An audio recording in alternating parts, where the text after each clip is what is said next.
dostlar, hamınız kanalıma ve YouTube videoma hoş geldiniz. Bugün popüler olan bir akımı eləyəcəyik. Hər kəs ağlında bir ədəd tutacaq və birbirimizin ədədini tapmağa çalışacağıq.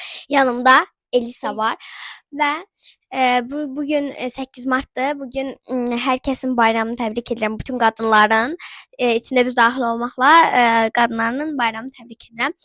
Öncəliklə mənim sayım buradadır. Sən də tut. Tuttum. Elis'in de terpenme.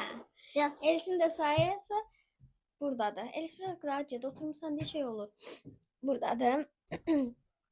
Ben düz tuttum. Ha tuttum. Ben direm 50. Aşağı. Sen. 40. Aşağı. Gözde. 42. 40. Aşağı. Tamam. Ben 20. Yukarı.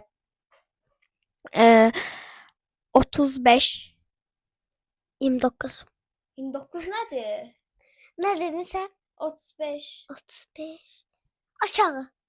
Tamam. 29. Yukarı.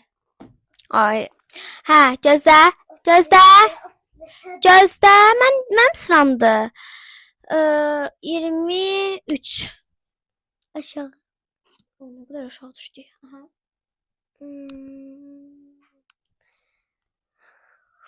30. 30 yukarı.